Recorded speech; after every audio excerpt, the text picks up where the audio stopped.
नमस्कार दोस्तों, कैसे आप? उम्मीद करता हूँ स्वस्थ होंगे, मस्त होंगे और अपनी अपनी तैयारियों में व्यस्त होंगे। आज जो हम चर्चा करेंगे विसर्ग संधि के बारे में। स्वर और व्यंजन संधि में आपको पहले बता चुका हूँ। आज जो संधि की तीसरी मुख्य संधि है उस संधि का नाम है विसर्ग संधि। अच्छा, ये विसर्ग संधि क्या होती है और ये कहाँ कहाँ पे इसका प्रयोग किया जाता है, तो उसके बारे में हम चर्चा करेंगे। अच्छा, विसर्ग संधि समझने से पहले मैं आपको एक चीज क्लियर करते चलूं यहाँ से कि विसर्ग का मतलब होता है पीछे लगने वाले जो दो बिंदु हैं, इसको हम विसर्ग के नाम से जानते हैं। तो पूरी जो विसर्ग संधि है वो इन्हीं दो बिंदुओं जो पीछे लगने वाले होते हैं इनको हम विसर्ग के नाम से जानते हैं, और जिनका उच्चारण आप आधे ह के रूप में करते हैं उससे इससे संबंधित ये पूरा होने वाला है। तो इसके चार मुख्य भेद है, इसमें से आज हम पहले की चर्चा करने वाले हैं, और पहली है वो सत्व विसर्ग संधि। आखिर ये सत्व विसर्ग संधि क्या है? तो बिल्कुल आसान है इसको समझना है कि विसर्ग का सत्व का अर्थ क्या हो गया, विसर्ग का क्या बन जाएगा आपके स। अब विसर्ग का स कब बनेगा? तो एक सूत्र है आपके लिए इसमें, विसर्जनस्य विसर्जनीयस्य स, यानी विसर्ग का आपके क्या हो जाना है? स हो जाना है। अच्छा, ये नियम क्या है और किस तरह से स होगा उसके बारे में हम चर्चा कर लेते हैं। तो इसका आसान सा बिल्कुल नियम होने वाला है। अब बिल्कुल आसान सा नियम है, यदि पहले पद का अंत विसर्ग से हो, यदि पहले पद का अंत विसर्ग से हो व दूसरे पद की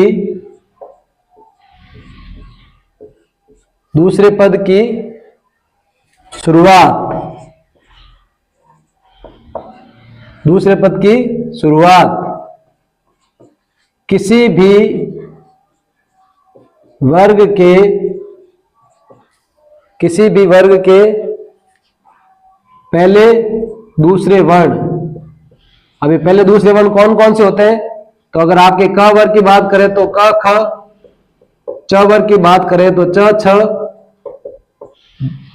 ठीक है। उसके बाद ट वर्ग की बात करें तो ट ठ, फिर आपके त वर्ग की बात करें तो त थ, और प वर्ग की बात करें तो प और फ। ये प्रत्येक वर्ण जो है ना, वर्ग, उसके पहले और दूसरे वर्ण है। तो पहले पद का अंत विसर्ग से हो और दूसरे पद की शुरुआत किसी भी वर्ग के पहले दूसरे वर्ण, यानी कि क ख च छ ट ठ त थ और प फ, इन वर्णों में से किसी से हो, या तीनों प्रकार के जो स है, श सलगम, स षटकोण और स सड़क से हो, तो विसर्ग के स्थान पर, यानी कि जो दो बिंदु है विसर्ग के स्थान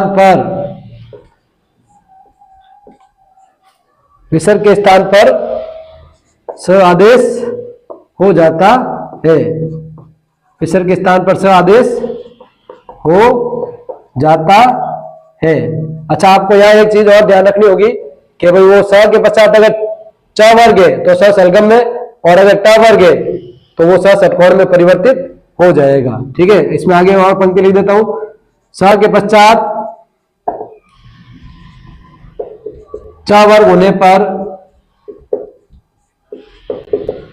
स के पश्चात अगर च वर्ग होगा तो च वर्ग होने पर स, व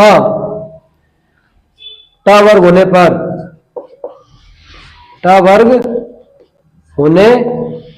पर वो जो है स षटकोण में बदल जाएगा। ठीक है, इसके बाद ये भी लिखे हैं कि भाई तीनों प्रकार के स आ रहे हैं, तो यहाँ पे आपके क्या ध्यान रखना है, आपको देख के विसर्ग के पश्चात जिस प्रकार का स आ रहा है तो विसर्ग को उसी प्रकार का स आदेश आपको कर देना होता है। अब हम इसको कुछ उदाहरणों से समझ लेते हैं। जैसे अब पहला पद लिखा मैंने क, उसके बाद विसर्ग है और दूसरे पद की शुरुआत हो गई आपके चित्त से। तो हमारा नियम यही कह रहा है कि यदि पहले पद का अंत विसर्ग से हो तो क में विसर्ग आपके बिल्कुल है, और दूसरे पद की शुरुआत किसी भी वर्ग के पहले या दूसरे वर्ण से हो। तो आप यहाँ पे देख रहे हैं च क्या है अपने वर्ग का प्रथम वर्ण है, तो आपको विसर्ग को क्या आदेश कर देना होता है, तो आपको विसर्ग को जो है वो स आदेश कर देना होता है। और मैंने आगे पंक्ति लिखी है कि स के पश्चात अगर च वर्ग है तो वो का स किसमें बदल जाएगा, सरगम में, और अगर स के पश्चात आपके होता है ट वर्ग तो वो स षटकोण में बदल जाएगा। तो ये स बनेगा पहले इससे, तो इससे पहले पद क्या बना, इससे पहले पद बन गया आपके कश्चित इस प्रकार से। और क्योंकि व्यंजन संधि में हमने एक संधि पढ़ी थी छचुत्व संधि, उसका नियम ये कह रहा है भाई ये स के पश्चात च वर्ग आने से वो स सरगम में बदल जाता है। तो ये पूरा पद इसका क्या बन गया है, तो पूरा पद आपके ये बन गया है कश्चित, और आपको पूरा पद इसका यही लिखना होता है। ठीक है मित्रों, अब एक और उदाहरण देंगे इसका। दूसरा उदाहरण मैंने लिखा नमः, ठीक है, उसके बाद लिख दिया करोति।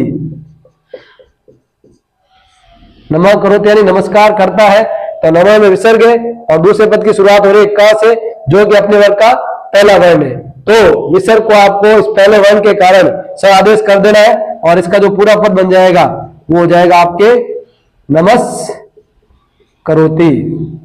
ठीक है मित्रों, एक और उदाहरण इसका देखें। तीसरा जो पद है वो मैंने लिखा रामः प्लस या धन चलती, तो इसमें विसर्ग के पश्चात आया च, तो पहले पद क्या बनेगा, तो इसमें स आपको पहले तो सड़क वाला स आदेश हो जाएगा, तो ये हो जाएगा रामस चलती। फिर जैसे मैंने आपको बताया पहले उदाहरण में कि इसमें इसके बाद व्यंजन संधि का जो चतुर्थ संधि का नियम है वो इसमें जुड़ रहा है, तो इसका जो पूरा बन जाएगा पद वो हो जाएगा रामस चलती। ठीक है, इसके बाद एक उदाहरण इसका और देख ले, जहां पे ट वर्ग का कोई वर्ण आएगा तो वहां कैसे होगा, तो पहला पद लिखा मैंने धनु और उसके बाद लिख दिया मैंने टंकार। अब इसमें भी देखा विसर्ग के पश्चात आ रहा ट, जो कि अपने वर्ग का पहला वर्ण है, तो इसका जो पूरा पद बन जाएगा वो बन जाएगा आपके पहले इस तरह से बनेगा धनुष टंकार। लेकिन व्यंजन संधि के अंतर्गत एक संधि हमने और पढ़ी थी जिसका नाम है षटुत्व संधि, और उस संधि का नियम ये कहता है कि स के पश्चात ट वर्ग होने से उसको स षटकोण आदेश हो जाएगा, तो इसका जो पूरा पद बन जाएगा वो आपके बन जाएगा धनुष टंकार। ठीक है मित्रों, तो ये है आपके सत्व विसर्ग संधि। अच्छा, एक उदाहरण हम इससे कर लेते हैं कि विसर्ग के पश्चात जिस प्रकार का स आ रहा है तो विसर्ग को उसी प्रकार का स आदेश हो जाता है। जैसे लिखे देखे मैंने पद लिखा दू और उसके बाद लिख दिया शासन।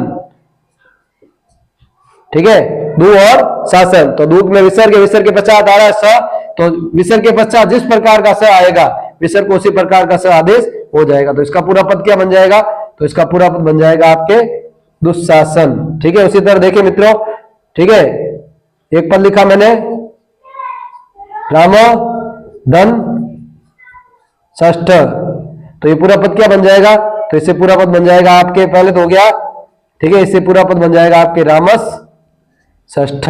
बिल्कुल आसान है मित्रों, ध्यान केवल ये आपको ये रखना होता है कि विसर्ग के पश्चात अगर किसी भी वर्ग का पहला या दूसरा वर्ण, यानी सीधे सीधे अगर आपको मैं कहूं कि विसर्ग है, विसर्ग के पश्चात किसी भी वर्ग का पहला या दूसरा वर्ण, ठीक है, या तीनों प्रकार के स में से कोई भी अगर आपके स आ रहा है तो आपको विसर्ग को क्या आदेश कर देना है, तो आपको विसर्ग को आदेश कर देना है स, और स के पश्चात, ठीक है, अगर च वर्ग है तो वो स सरगम में परिवर्तित हो जाएगा, और यदि अगर आपके वो ट वर्ग है तो वो स षटकोण में बदल जाएगा। ठीक है मित्रों, तो इस तरह से ये विसर्ग संधि के अंतर्गत आने वाली जो पहली संधि है जिसका नाम है सत्व विसर्ग संधि। अच्छा, नाम से ही जैसे पता चल रहा है कि सत्व विसर्ग यानी जो विसर्ग है उसको आपको स में परिवर्तित कर देना है। ठीक है मित्रों, उम्मीद करता हूँ आपको विसर्ग संधि का जो पहला भेद है सत्व विसर्ग वो आपको समझ में आ गया होगा।